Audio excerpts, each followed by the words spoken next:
भी skin whitening cream यानी त्वचा को गोरा बनाने वाली क्रीम लगाने के शौकीन हैं, तो आपको हमारा ये विश्लेषण आज जरूर देखना चाहिए।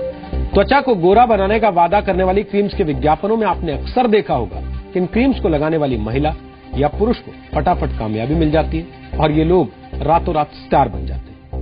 अगर आप भी इस तरह के विज्ञापनों से प्रभावित हैं तो हम आपको बता दें कि प्रोडक्ट्स आपके शरीर को गोरा बनाने के बजाय आपको जीवन भर के लिए रोगी बना सकते हैं। Delhi institute of pharmaceutical sciences and research ने बाजार में बिकने वाले 11 बड़े ब्रांड्स की क्रीम्स की जांच की। जांच में पाया गया कि सभी कंपनियां अपनी क्रीम में मरकरी यानी पारे का इस्तेमाल कर रही हैं। जिन प्रोडक्ट्स की जांच की गई उनमें तमाम मशहूर ब्रांड्स शामिल हैं। अगर आप इन ब्रांड्स की क्रीम का इस्तेमाल करते हैं तो Delhi institute of pharmaceutical research के मुताबिक आपको कई तरह की बीमारियां हो सकती हैं, क्योंकि मरकरी एक तरह का न्यूरोटॉक्सिन है जो किडनी, लिवर और गर्भ में पल रहे बच्चे को नुकसान पहुंचाता है। रिसर्च में पाया गया कि मरकरी यानी पारा शरीर में जाने पर कैंसर की वजह भी बन सकता है। WHO के मुताबिक क्रीम और साबुनों में पाया जाने वाला मरकरी यानी पारा त्वचा से जुड़ी बीमारियां देने के साथ साथ डिप्रेशन, घबराहट और पेरिफेरल न्यूरोपैथी जैसी बीमारियों का कारण बन सकता है।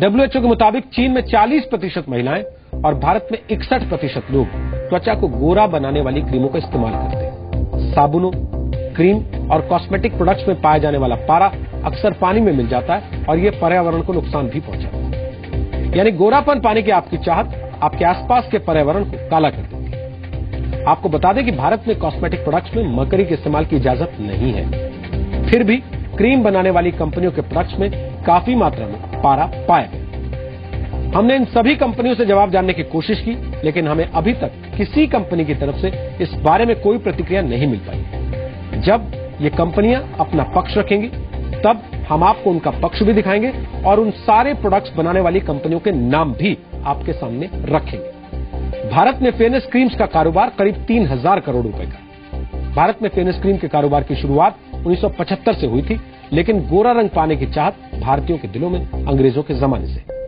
अंग्रेजों को आम बोलचाल की भाषा में गोरे भी कहा जाता और उन्होंने भारत पर करीब 200 साल तक राज किया। अंग्रेजों से पहले भारत में मुगलों का शासन रहा। मुगलों का रंग भी भारतीयों के मुकाबले गोरा था। इसके बाद भारत में जाति व्यवस्था ने भी काले गोरे के भेद को काफी हद तक बढ़ाया। कुछ पिछड़ी जातियों के लोग और गरीबी में जीवन जीने वाले सदियों से कड़ी धूप में कड़ी मेहनत करते आए हैं, जिसकी वजह से उनकी त्वचा का रंग औरों के मुकाबले गहरा हो जाता है। इसीलिए भारत में गोरे रंग को ऊंची जाति और ताकतवर लोगों से जोड़ने की प्रथा भी शुरू हो गई और नतीजा ये रहा कि अब भारतीय लोग गोरापन पाने के लिए किसी भी तरह का उपाय अपनाने से नहीं चूकते। भारत में शादियों के विज्ञापन में भी अक्सर फेयर और वेरी फेयर जैसे शब्दों का इस्तेमाल किया जाता है। यानी भारत में रहने वाले ज्यादातर लोग अपने लिए गोरा जीवन साथी चुनना ही पसंद करते हैं। भारतीय फिल्मों में तमाम हीरो और हीरोइंस गोरेपन के ब्रांड एम्बेसडर के रूप में दिखाई देते हैं। यानी भारत में गोरापन पाने की चाह हर जगह देखी जा सकती है।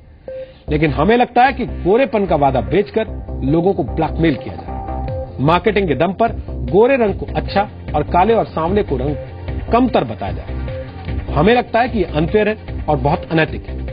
त्वचा के रंग से किसी इंसान के बारे में राय बनाना अपने आप में एक दूषित विचारधारा है और इस विचारधारा को मिटाने के लिए एक डीएनए टेस्ट करना जरूरी है। हमारे इस विश्लेषण के दो पहलू हैं। एक आपकी सेहत से जुड़ा है और दूसरा आपकी सोच से जुड़ा है। हमने इन दोनों पहलुओं का विश्लेषण किया है।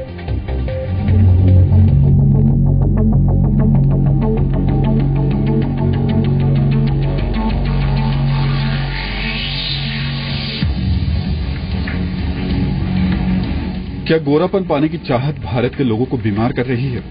क्या ब्रेड, दवाइयों और नूडल्स के बाद फेयरनेस क्रीम आपकी सेहत के लिए सबसे बड़ा खतरा बन गई है?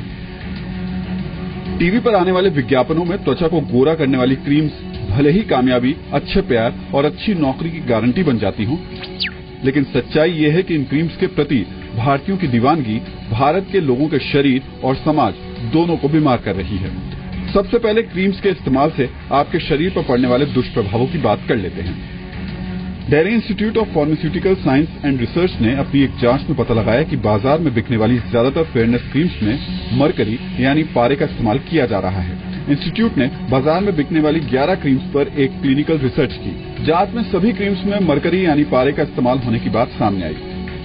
ये पारा बेहद बारीक होता है और शरीर में जाने पर व्यक्ति को किडनी, लीवर की बीमारियां देने के साथ कैंसर जैसे गंभीर रोग भी दे सकता है। स्किन के एपिथेलियम से ये एंटर कर जाती है और फिर ये जीआई ट्रैक्ट से फीटस में चली जाती है। अगर प्रेग्नेंट वीमन है तो फीटस को डैमेज करती है, बच्चों को डैमेज करती है, किडनी को डैमेज करती है, लिवर को डैमेज करती है, metabolise in the liver only and excreted through kidneys. So it's cumulative toxicity इकट्ठी हो जाती है बॉडी में, तो क्यूमुलेटिव टॉक्सिसिटी होती है इसकी। तो ये इनको डालना नहीं चाहिए जब परमिटेड नहीं है drug controller general of India से।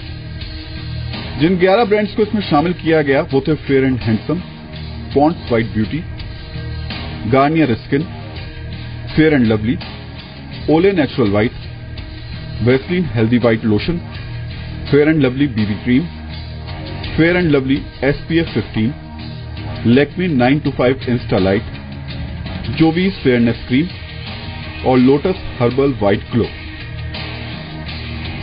डालना ही नहीं चाहिए बिकॉज इट इज इनहिबिटेड हमारे कहीं भी drugs and cosmetic act, even FDA ने भी 1 ppm की परमिसिबल लिमिट करी हुई है। और अगर ये डाल भी रहे हैं तो एटलीस्ट इन्हें लेबल में मेंशन करना चाहिए बिकॉज ये मिसलीड कर रहे हैं कस्टमर्स को और ये कस्टमर के राइट्स के अगेंस्ट है।